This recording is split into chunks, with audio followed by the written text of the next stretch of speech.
नमस्कार प्यारे बच्चों, my self DN Tiwari, PGT economics, Jawahar Navodaya Vidyalaya, Kanpur Dehat. Dear students, today we are going to study about different types of economic systems which are found in the world: capitalism, socialism, and mixed economy.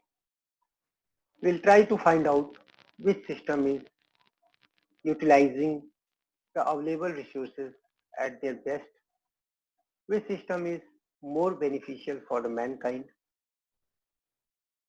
We will compare. Definitely we will compare between two or more systems also. After that, we will study about the economic growth and economic development. Generally, we consider both are same.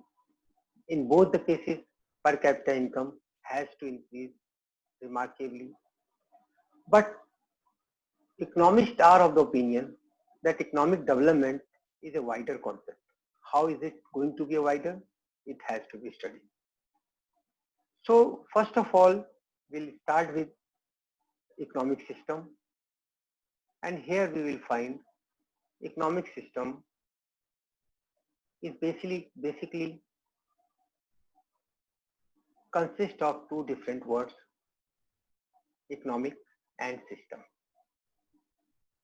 As far as economic is concerned, all those things, all those human efforts, all those activities which are measurable in terms of money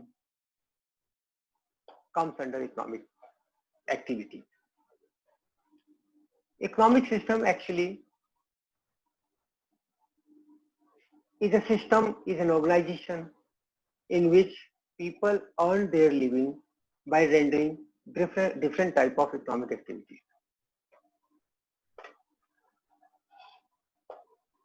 What are economic activities? Whatever we do for the sake of money, whatever is measurable in terms of money, is considered as economic activity.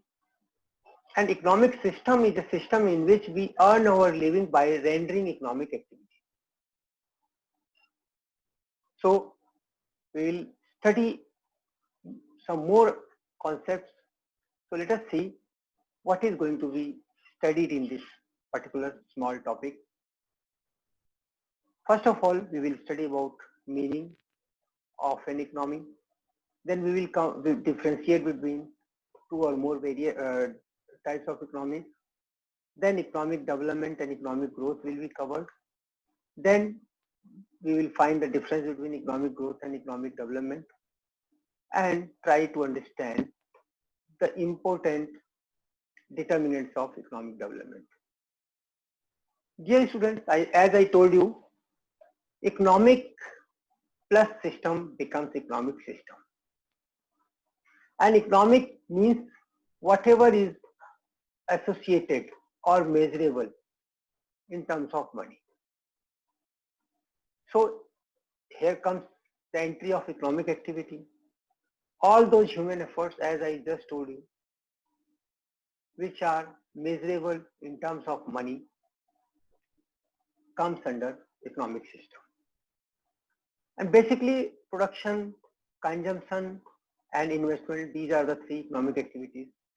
There is a different YouTube video made by me on different types of economic activities, which you can go into and watch, and you'll find the detail about these three types of economic activities.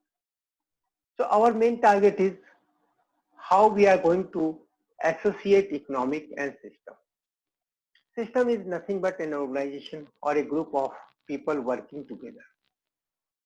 So we can conclude economic system is an organization in which we earn our living by doing different economic activities. People earn their living by doing different economic activities. So you can see this farmer is doing economic activity, growing the field. This person is selling, he is a shopkeeper. Now here you can see postman is doing economic activity, providing services. Here you can see construction work is going on. And again, you can see this person is also doing an economic activity for the sake of money. There is a detailed video you can watch to understand what comes under economic, what does not come under economic activity. So we will not go into detail because our target is different. So now we can come about a conclusion that economy is a man-made organization. What's for organization? This organization is made for human want, satisfaction of human want. P.A. Samuelson was of the opinion, P.A. Samuelson, this man is P.A. Samuelson, you can see. According to P.A. Samuelson, economy is a man-made organization. Why we are making this organization? For getting maximum satisfaction.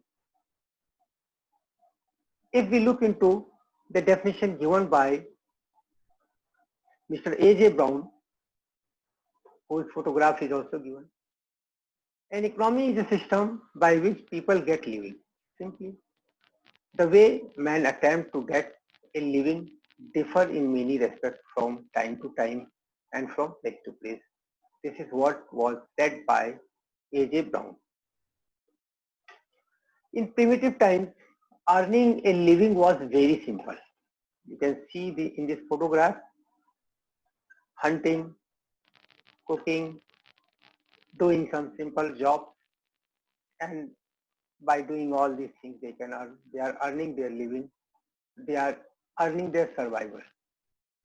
But now you can have a look into this photograph.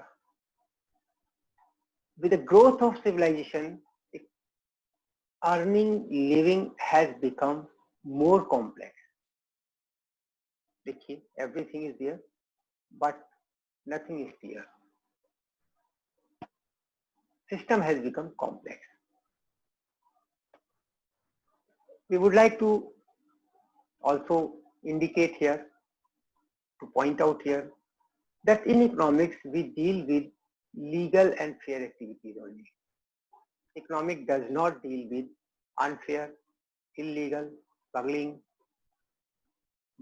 or gambling, or income earned by any other source. Any illegal source will not be covered in economics. So conclusion about definition of economic, we can say it will be appropriate to call that economy is a framework where all economic activities are carried on. All economic activities are carried on means production is done, consumption is done, and investment is done. Dear students, there are 3 photographs you can see. In these 3 photographs, in the first one, this photograph belongs to American Revolution, when America got independent and decided to adopt capitalism as a source of, as a part of their economic system. This photograph belongs to Russian Revolution 1917. Russia decided to adopt socialism or communism. There is a difference between socialism and communism too. Communism is considered as highest stage of society as per B.I. Lenin. So there is a separate video on this. Dialecticalism, as was expected by, propounded by the great thinker Karl Marx, a student of Hegel. Of course, now this third photograph belongs to Indian Revolution. We decided to, after achieving our independence, we decided to adopt mixed economy.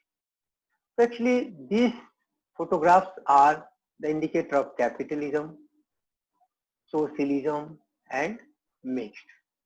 Now, our chapter we'll start from this point. Some of the silent features of an economy before entering into capitalism, socialism and mixed, we have to study what are the silent features of an economy, because this will help us in deciding on so many issues which otherwise will remain unattended in our mind. Dear students, economic institutions are man-made, as Professor A.J. Brown said. Naturally, whatever is man-made can be made by the mankind. It can be created, destroyed, and of course replaced or changed. Can be changed also. Capitalism was replaced by communism in 1917. I show you the photograph. And USSR came into existence. But this communism was destroyed by a revolution in 1989. A series of reforms were introduced in Russia. Now Russia is free from communism. In India, after independence in 1947, through economic and social reforms, we decided to abolish Zamindari system and introduce so many land reforms. After achieving our independence in 1952, India decided to abolish Zamindari system by introducing Uttar Pradesh Zamindari Abolition and Land Reform Act in 1952. Level of economic activities keep changing. Of course, level of economic activity also keep changing. Whatever is very important, very significant will become outdated. As we can see, manual typewriters are nowhere. After introduction of electronic typewriter, then followed by computers, then followed by so many other systems of typing, manual typewriter has become outdated. So economic activities of typing has got a tremendous change from its originality. Dear students, production and consumer, producers, since you can see you are the producer and you are the consumer. Both can be the same person. We can produce and we can consume. We produce something and we consume something. If I am teaching you, I am getting money, and by this money we will get, I can buy anything of my choice. Similarly, if I am a farmer, I am producing grains, and of course I am a producer of grains, but at the same time, after selling those grains, I will be able to purchase from it. So I will become consumer also. So we are consumer as well as our role is double. Dual role, we are in double role. Then production, consumption and investment, these three are the economic processes or economic activities.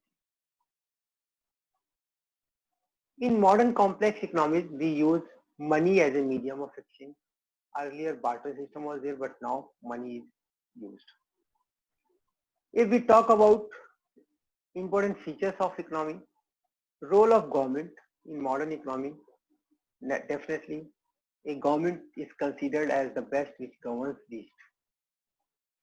But no doubt, without interference of government, no economy can be regulated at the same time. Now we are going to study about different types of economies found in the world.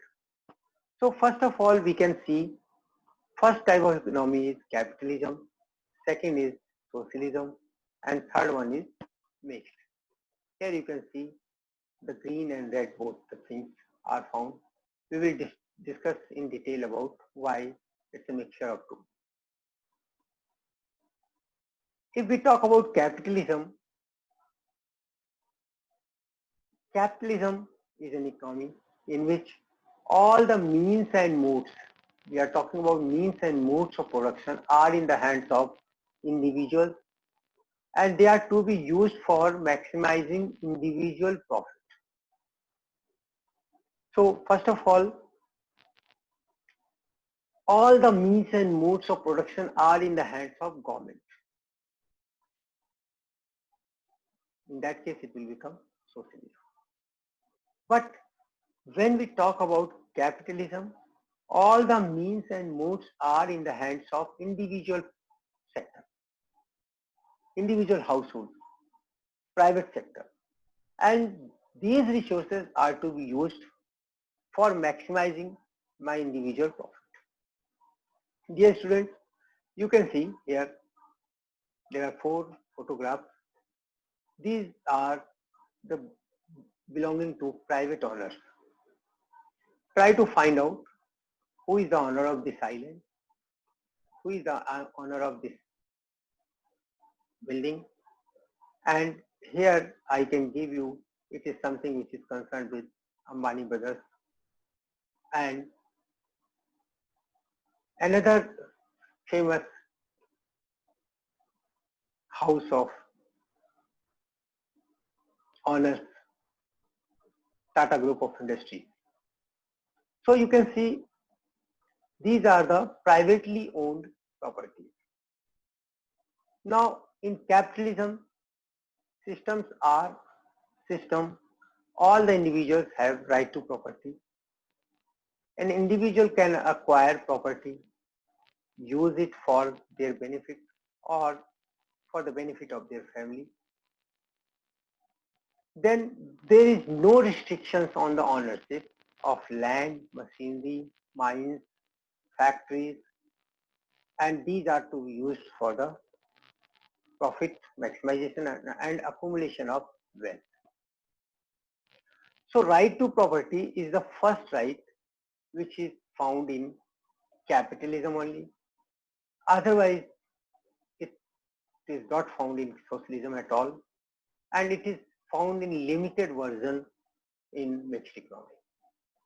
But when we talk about capitalism, there is a right to own property, there is a right to use property, there is a right to accumulate property as much as you can in your life. After the death of a person, when a person is died, whatever he earned will be transferred immediately to their inherited persons, and therefore everybody would like to acquire more and more property because they know after their death the same is going to be used by their own sons, daughters and belonging persons. Thus we can see the institution of private property is sustained time by the right of inheritance. This is another feature of capitalism. Dear students, the second most important feature is freedom of enterprises. In capitalism, we find private enterprises. Individuals are free to choose their occupation. They are allowed to acquire resources. They are allowed to use their resources, and they are allowed to employ or to fire out any of the worker. Similarly, worker is also free to work in the organization of their most benefit. So private enterprises are found, there is a big competition which is found, private property is found, private motive is found, consumer sovereignty is found. These are some of the important pillars considered as important segments of capitalism. Dear students, actually, if you own a property, if you use a property for your benefit, definitely in case of any damage or loss, individual loss is seen.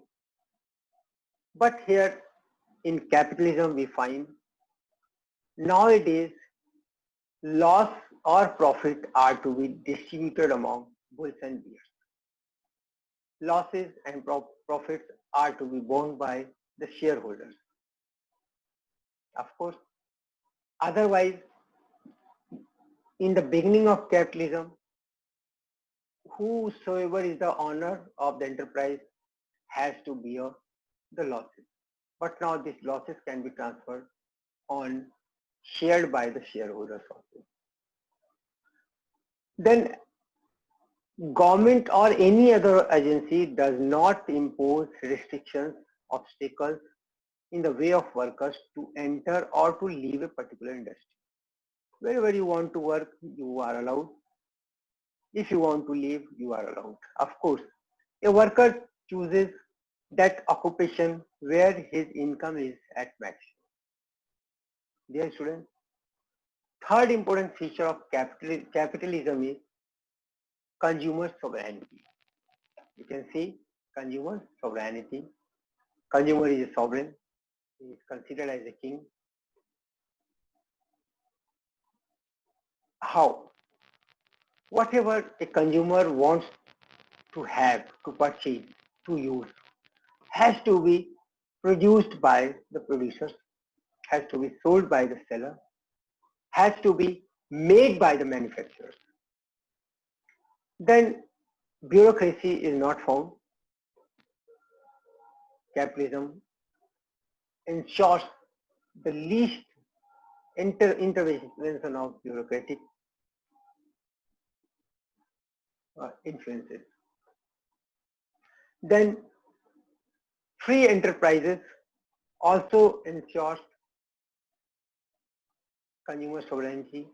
Consumer is considered as a sovereign because there is a concept of free enterprises, and because of this free enterprises we can find no one is going to avoid the interest of the consumer. Resources are to be utilized in their optimum. Consumer has given a choice to select. Consumer has given a choice to give feedback. Consumer is allowed to, is considered as a, sometimes it is also considered as a god, because if consumer is there, only then industries can survive. Private profit motive is the main booster which motivates an individual, an entrepreneur to work more, to earn more profit and to accumulate more. This is what is the best feature of capitalism.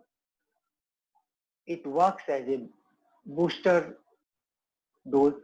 It works as an innovator, motivator to expand the business, to earn the industry. Dear students, capitalism also ensures competition. Competition among buyers, competition among sellers, competition among producers, competition among consumers.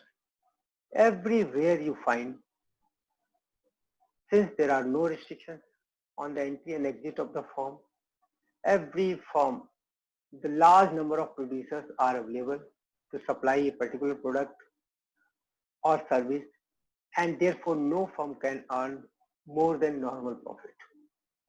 Competition is the fundamental feature of capitalist economy and essential to safeguard against consumers' exploitation.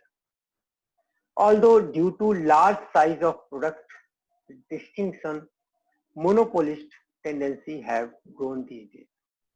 Dear students, now you can see merger, you can see amalgamations, you can see two or more industries are forming cartels. They are trying to exploit the consumer's interest. Importance of market and price. Dear students, The important feature of capitalism like private property, freedom of choice, profit motive, competition make a room for free and efficient functioning of price mechanism. Capitalism is essentially a market economy where every commodity has a price. The forces of demand and supply in an economy decide how much is to be paid. Firms which are able to adjust at a given price earn normal profit, and those who fail to do so often quit the industry. A producer will produce those goods which give more profit. Dear students, here you can see demand and supply of industry is fixing the equilibrium price, and this price is to be accepted by all the firms A, firms B, firms C. So if you are cost efficient, you will get abnormal profit. If you are not so efficient as far as managing the cost is concerned, you will have to leave the industry. This is what is found in capitalism. Absence of government interference, dear students, government is that which governs list is the fundamental principle of capitalism. Now, no government is going to interfere. Even you can see I have given a cartoon also. This person is saying to this car owner, I will give you milk only when you keep my kids to school each day. So, of course, freedom of choice is there. Capitalism in today's world. Now you can see capitalism, pure capitalism nowadays is not found in the world. The economies of USA, UK, France, Netherlands, Spain, Portugal, Australia, etc., they are considered as mixed capitalists because even in these countries we find government has to play a very, very crucial role in economic decisions. Now, what are the merits of capitalism? Self-motivational elements are there. In capitalism, self-motivational elements are there, and these are: number one, right to own property, profit maximization, least government intervention. These three are self-motivational elements. You can earn as much as you want. No one is going to interfere in your economic decisions. Maximum utilization of resources are also ensured because of competition among the buyers, competition among the sellers, competition among the producers. Then resources are mobilized. I just told you, a worker would like to be employed only from where he gets the maximum wages.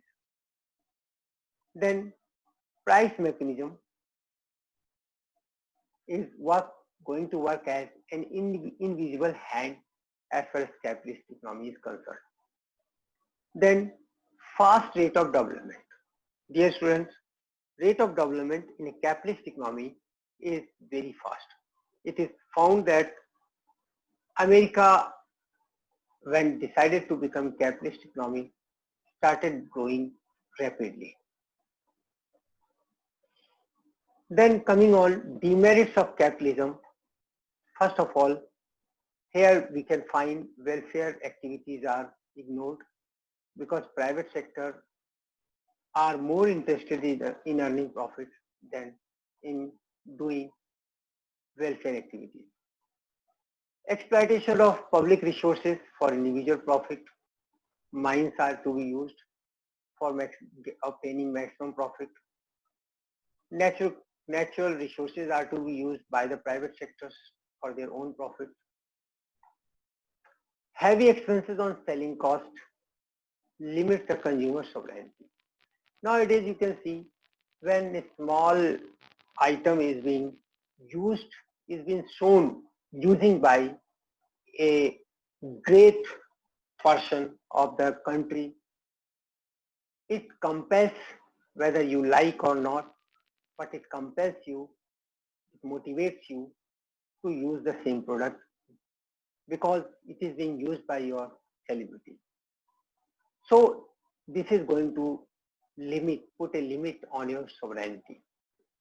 Consumer choice is affected by advertisements, by media, by different social and economic groups. Projects requiring huge amount and long gestation period are ignored. Dear students, in capitalist country we find such projects which require huge amount and their output is found only after a very long period. Private sector is rarely interested in such projects because private sector wants to earn profit and that too from the day of investment. Disparity in the distribution of national income. People rich becomes more richer, poor becomes more poorer. This is another important side effect of capitalism. Then limited government role usually leads to exploitation of resources by small sections of society. Then there is a class conflict for which capitalism is generally criticized. So coming on the next, socialism. Socialist economy came into existence only after 1917, that is Russian Revolution. In this type of economy, all the means and modes of production are in the hands of the government. These resources are to be used for the welfare of the economy, for the welfare of the people, for the entire economy. So this is the main difference between socialism and communism, between socialism and capitalism. First of all, in socialism we find collective responsibility, collective ownership over means of production. In Soviets we find Soviets. Soviets means small group of organizations, cooperative societies, which decided to use the resources for the common man, for everyone. So collective ownership over the means of production. No individual ownership is there. No one can claim that he is the owner of all the resources. Then social welfare is the main objective of the government. The decisions are taken by the government at macro level with the object of maximization of social welfare in mind rather than maximization of individual profit. The forces of demand and supply do not play any important role. Careful decisions are taken with the welfare objective in mind. Dear students, central planning system is there. I have given you some photographs also which you can see and enjoy because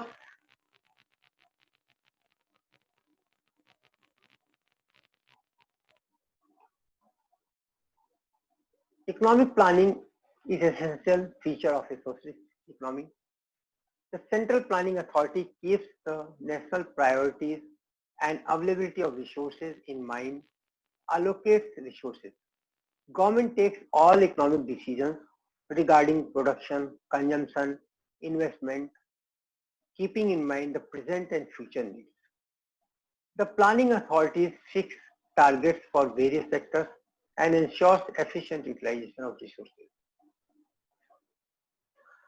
Reduction in inequality, dear students, it is another feature of socialism. Here we find no inequality because all are treated equally, because all are the owner, commonly owner of the resource, therefore benefits will also be divided among all the citizens equally. The institutions of private property and inheritance are at the root of inequalities of income and wealth in a capitalist economy. By abolishing these twin institutions, which means first of all abolition of inheritance and up to abolition of private property. When you are not having any property, when your property becomes an asset for the public or for the government, then you won't like to accumulate your property. This is not allowed in. By abolishing these twins institution, these two twins means right to have private property, and of course after your death the property will go to your belonging inherited person. So which is not found in socialism. So these two things are abolished. It is important to note that perfect equality in income and wealth is neither desirable nor practicable. Here is to be noted that if we think that all will become equal, that is not possible and even not desirable, because when all will become equally potential, then in that case what will happen? No one will be the producer, no one will be the consumer. This is not going to be economically feasible. No class conflict. You can see class conflict is not found in socialism. In capitalist economy, the interest of workers and management are different. Both of them want to maximize their own individual profit or earnings. This results in class conflict in capitalist economy. In socialism, there is no competition among classes. Every person is a worker, so there is no class conflict, all are co-workers. This photograph belongs to Karl Marx, the god of, considered as god of socialism. Now, countries such as Russia, China and many Eastern European countries are said to be socialist. But they are changing now and encouraging liberalization in their countries for their economic development. You can see these are some of the photographs which are indicating, which are showing the conflict, the classes, the demand for democracy, the demand for liberalization, in socialist demand for unrest. There is unrest found among the people of socialist economy also. Merits of socialism, first of all, equality is established in distribution of national income. Then we find better utilization of resources by Central Planning Commission. Then we find economy of the masses.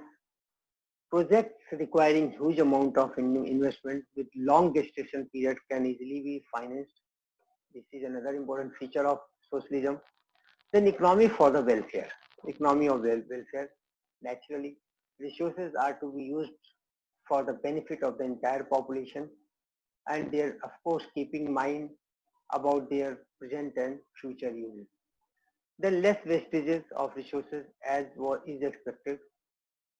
When we talk about demerits, there is a big, huge corruption which is found in some of the socialist countries. So corruption is an important segment outcome of socialism. Then absence of belongingness, of course, when you know that you are working to maximize your own profit, you will be more motivated. But when you are working for the profit of some others, for the government or for the other people, you won't be so self-motivated. Then there is no competition because resources are owned and governed by the government, and they are to be used by the government for the welfare purpose.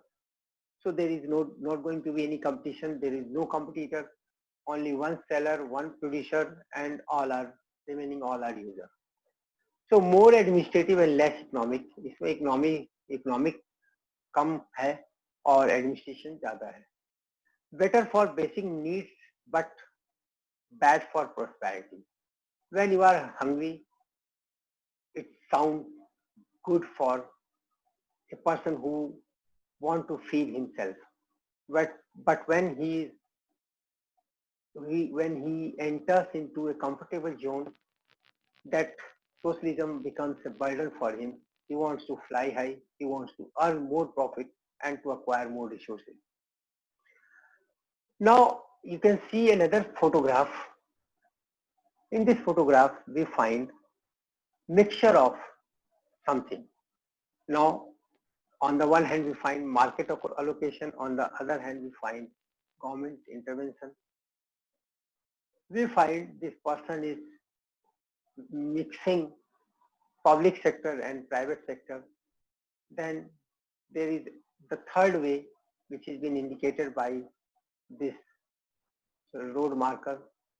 And here you can find market economy, and then these are the baskets of good things which are found in capitalism. These are the baskets of good things which are found in socialism. And by mixing these two, we get something which is known as mixed economy. Let us have a discussion on it. Dear students, mixed economy combines the best features of capitalism and socialism. Thus, mixed economy has some elements of both free enterprises or capitalist economy, as well as government controlled socialist economy. The public and private sector both are found. The main characteristics of mixed economy are as follows. Before switching over to the next slide, you can see Indian Oil is a public enterprise, Reliance Petroleum comes, then Tata Power is a private sector enterprise, whereas NTPC is a public sector enterprise. Both are working and competing shoulder by shoulder. So first of all, coexistence of profit and welfare motive. Here profit is also expected by the private sector. They can earn as much profit as they want. On the other hand, here welfare is to be seen for the society as well. The private sector consists of production units that are owned privately and work on the basis of profit motive. The public sector consists of public units, production units owned by the government and works for this welfare purpose. The areas of economic activities of each sector are generally demarcated. Government uses its various policies, licensing policy, taxation policy, price policy, monetary policy, and fiscal policy to control and regulate the private sector. Individual freedom. On the one hand, we find private sector is given individual freedom.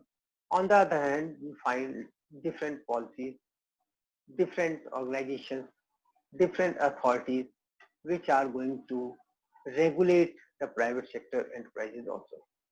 And moreover, consumer rights are also protected by the government. These are the things which are found in mixed economy. Economic planning. On the one hand, we find economic planning.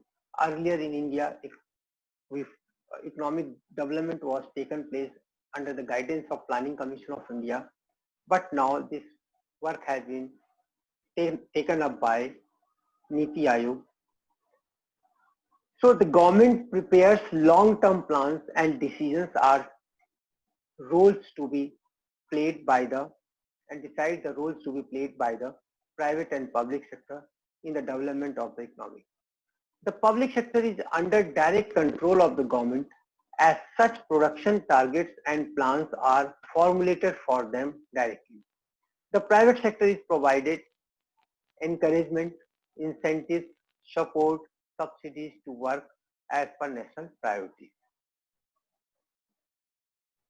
If we talk about Niti Aayog, we can see who are going to be the part of Niti Aayog. First of all, Prime Minister of India is ex officio chairperson of the Niti Aayog. Then all chief ministers and lieutenant governors of union territories. Then there is a regional council formed on need basis, comprising chief ministers and lieutenant governors of the region. Members full-time basis, all members are full-time basis. There are some members which are full-time member basis. Then part-time members are also there, two part-time members on rotational basis. Then relevant institutions are also included. Then ex officio members, maximum 4 from Council of Ministers nominated by Prime Minister. Prime Minister nominate 4 members from the Council of Members. So in this way, this is going to be the part of NITI Aayog.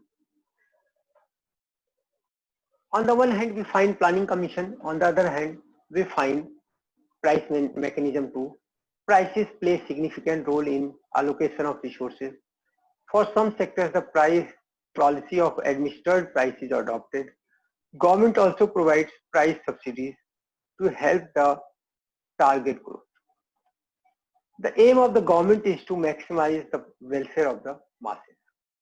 Dear students, Ujjwala Yojana, then you can see Jan Arogya Yojana, Ayushman Yojana, then you can see Prime Minister irrigation policy. These are the things which are with the aim to provide welfare and with the aim to provide essential services. Price mechanism is also found in different sectors. We can see for those who cannot afford to purchase the goods at market price, government makes the goods available either free of cost or at below market or subsidized rate. Whether it is part of education, JNVs are being run, whether it is part of health sector, different government hospitals are freely run, which are ensuring the health and sanitation facilities for the masses, whether you can pay or not. Now let us see what are the merits of mixed economy. First of all, it's a cocktail of best of two. All the best points are taken into consideration. On the one hand, we find profit motive. On the other hand, we find welfare motive. On the one hand, resources are best utilized under the guidance of Planning Commission, NITI Aayog. On the other hand, different big industries are also celebrating their profits in their balance sheets. Then advantages of public sector and private sector both are found. These are the things which are not found in capitalism or socialism. Then there is a collaboration of private-public partnership. There are some sectors where private and public both come together to establish such industries. Then resources are better utilized, no doubt, because we find the benefit of both. What are the demerits? Corruption due to government intervention, a well-known phenomenon. Then big losses by public sector. All the public sector enterprises are supposed to be sold out as they became sick industries, and ultimately we had no option but to sell our industry, public industry. Wastages of resources by public sector. Naturally, when you are suffering by loss, resources are being wasted.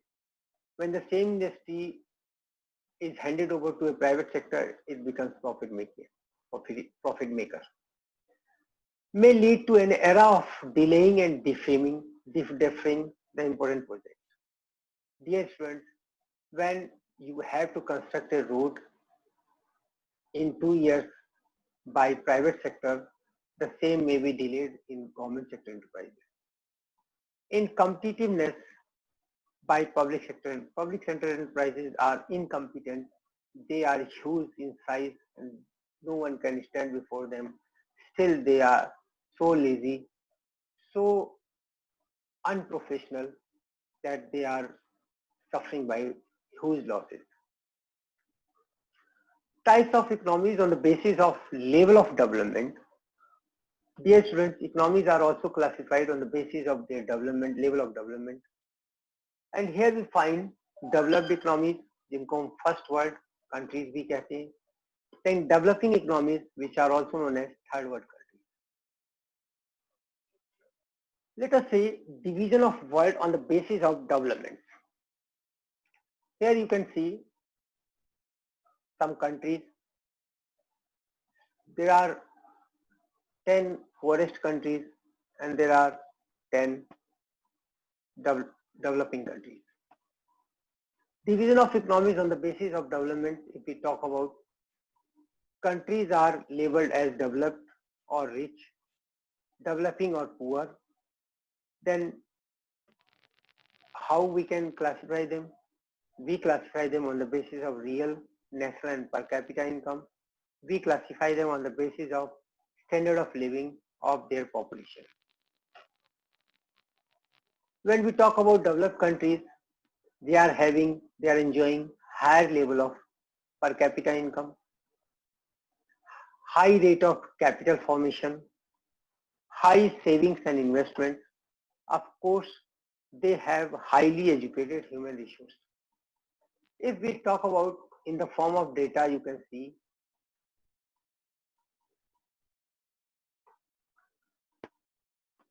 per capita income of USA is $48,620, whereas per capita income of India is $1,420 per annum. And if we talk about Bangladesh, it is nothing but 780 rupees dollars. So per capita income in USA is $48,620. So you can see, you can easily divide which are poor, which are rich. So developed nations are enjoying high per capita income. You can see these are the developed nations, USA, Japan and UK, where per capita income is quite higher, and you can see there is a big gap between developed nations and developing countries. Then when we talk about investment, here we find the rate of investment is most of the developing countries are higher than the rate of. Better civic facilities, health and sanitation facilities are also found. In developed nations, you can see big hospitals are there, which are well equipped to face all sort of diseases. Then toiletries, you can see the way they are enjoying their standard of living. It's a school, scenery of a school, which is found in developed nation.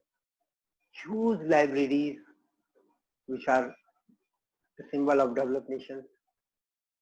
Then if we talk about life expectancy, we can see in lower or middle income group, it is 56, 7 or 68 years. When we talk about higher income group or upper middle income, it is about 80 to 70, 72 to 80 years. Mortality rate, if we talk about mortality rate, we can see very low mortality rate is found in high income countries. It is 7 per thousand, whereas in lower income countries it is 180.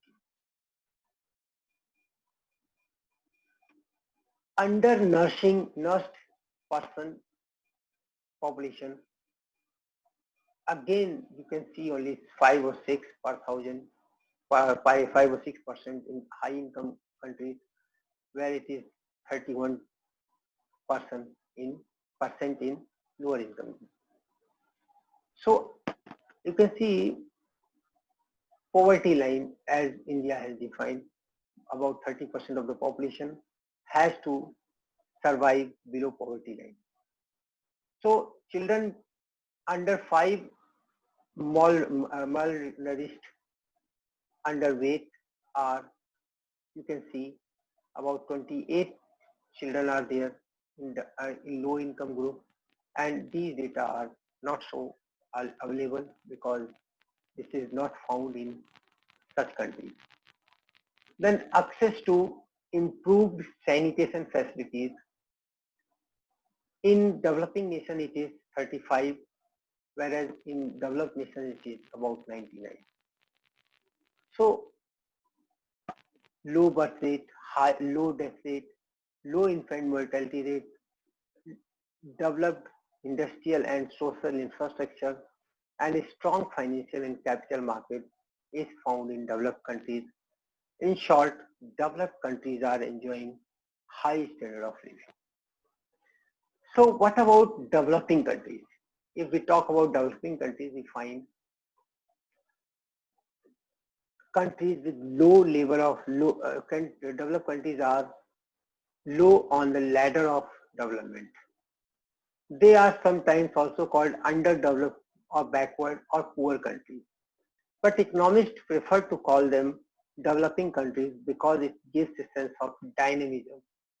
Because of course, it's a positive concept that they are on the way to develop. That's why they are developing. The national and per capita income is very low in these countries. Dear students, you can see I just gave you per capita income in USA and per capita income in India and per capita income is nothing to say about when you study with these data. In developing nations, we can see they have backward agricultural and industrial sector, low savings, investment and capital formation. Although these countries have export earnings, but generally whatever they are selling comes under agricultural product. Here you can see some data are also there.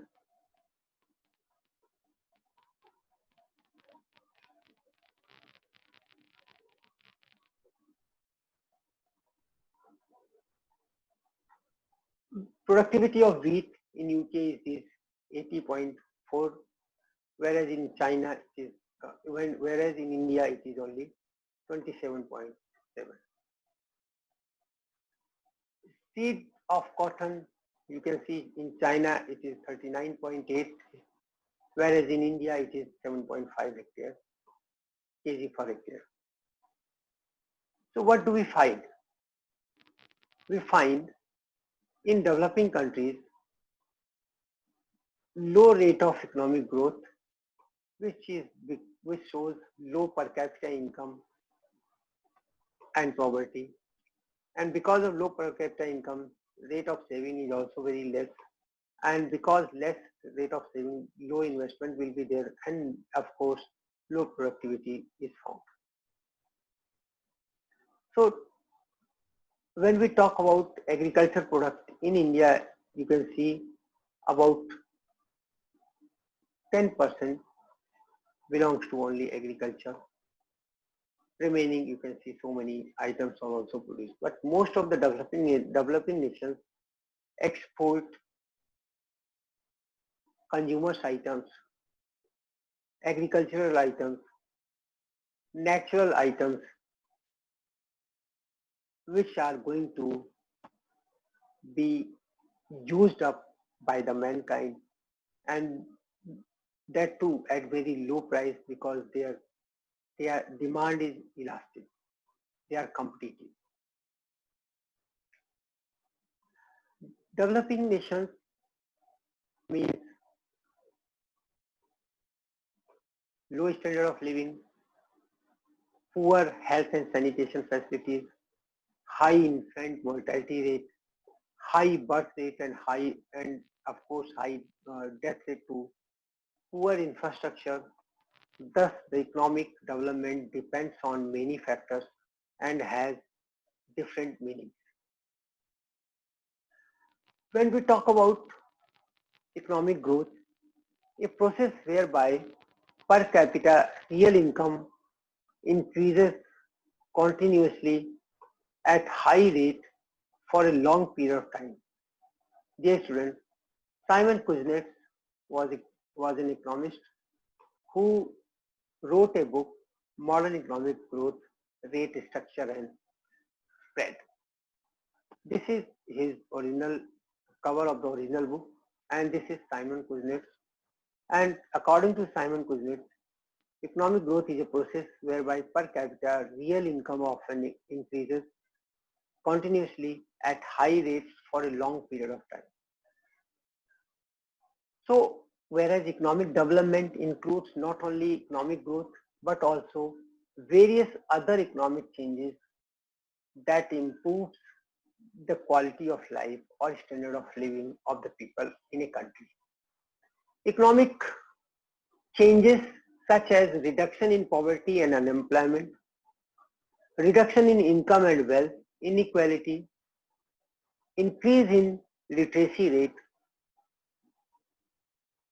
improvement in health and hygiene, decrease in population growth, improvement in environmental standards, anything else that improves the quality of life, then that is to be covered in development.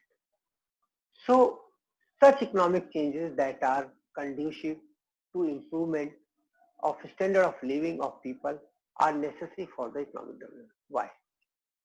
Otherwise, people, people's standard of living may not improve in spite of economic growth. It may happen that with the economic growth, the rich get richer while the poor get poorer, if the fruits of growth are snatched by the richer section of the society. Dear students, economic development is a much broader concept that covers in economic growth.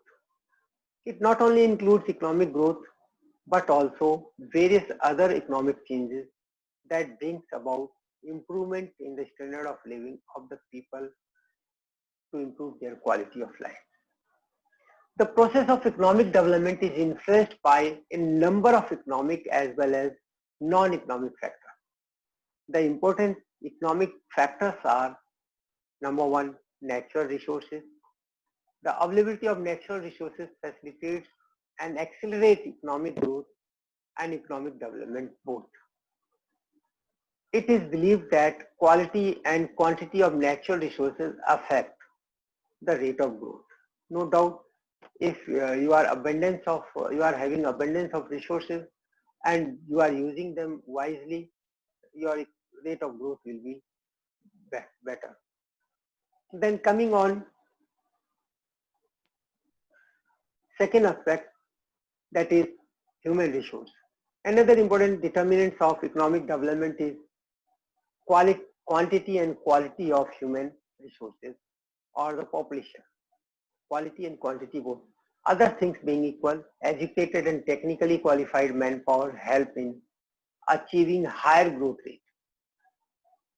On the other hand, illiterate or unskilled people, population retards economic growth.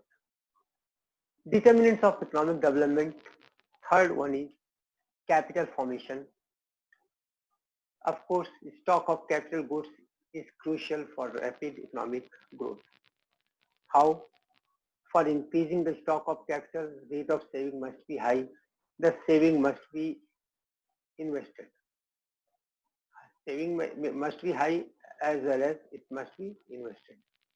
Given the rate of savings and investment, the rate of growth will depend upon capital output ratio.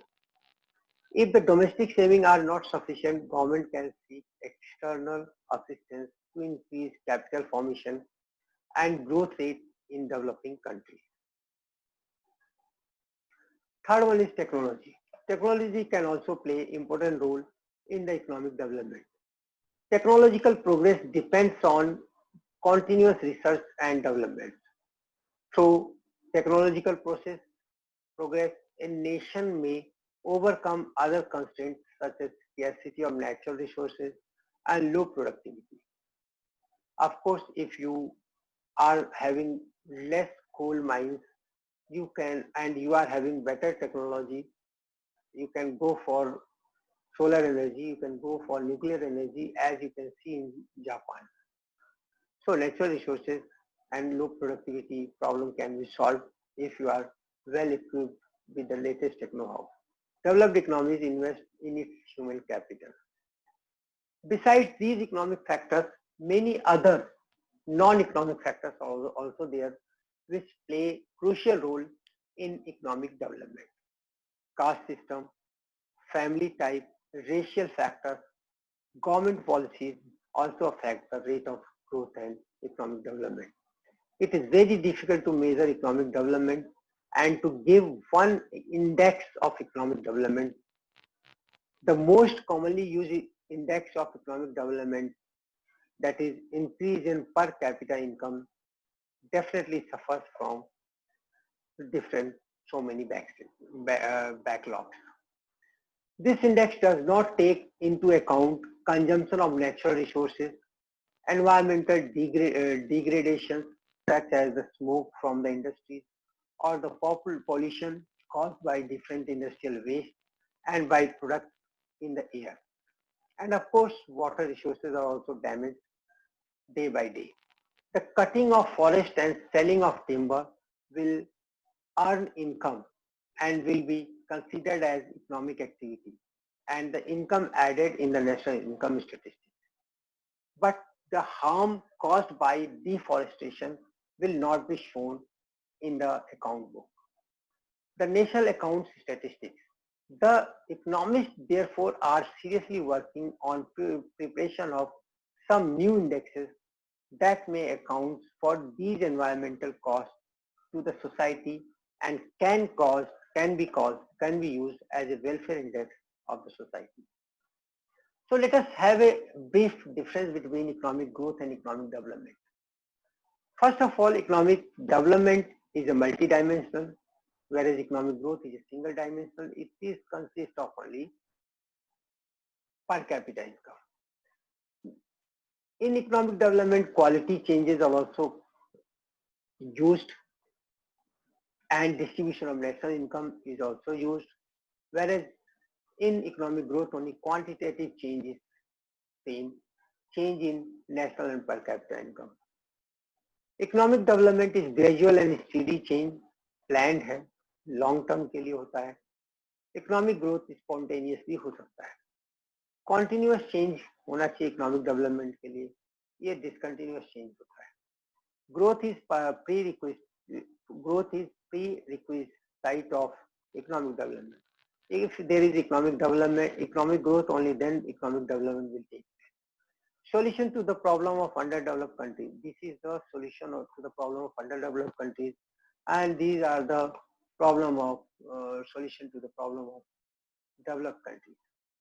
Economic and non-economic factors both are taken into consideration.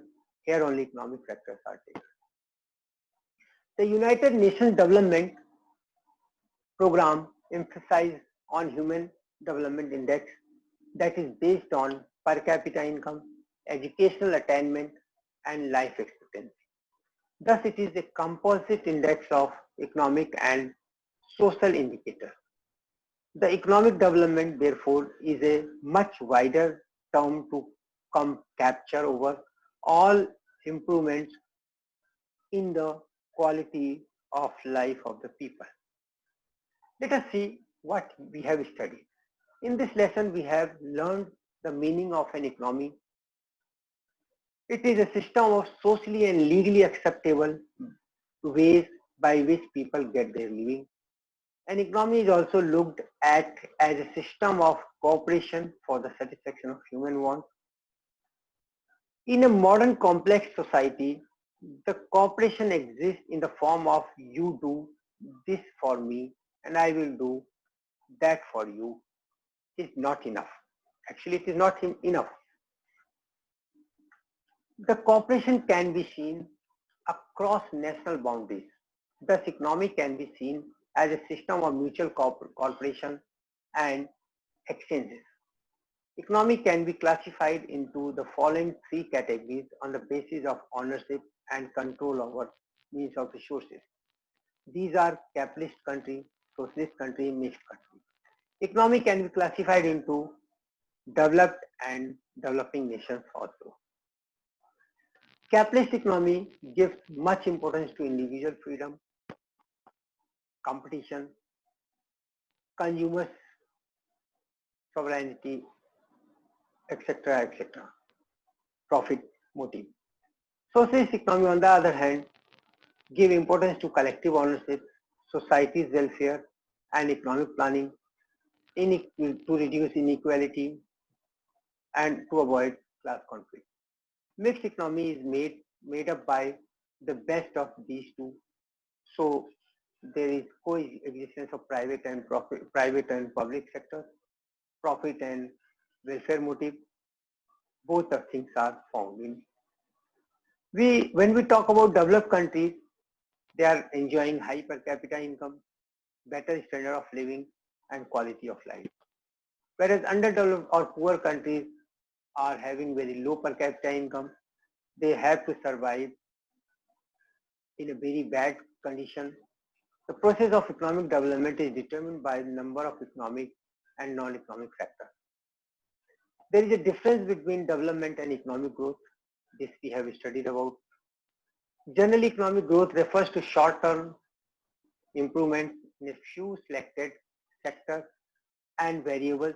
The economic development, on the other hand, refers to long-run increase in the national and per capita income, along with the many other non-economic factors that improve overall life.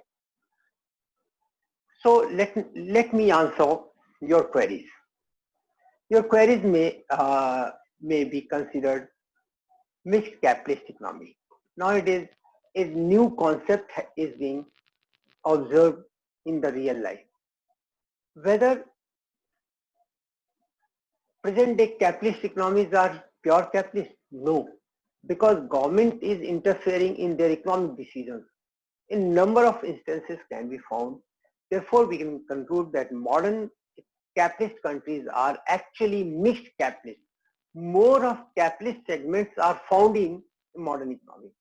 Not all of the capitalist segments are features are present.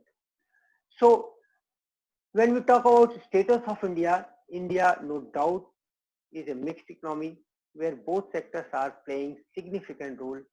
But since adoption of 1991, we are gradually inclined towards mixed capitalist economy.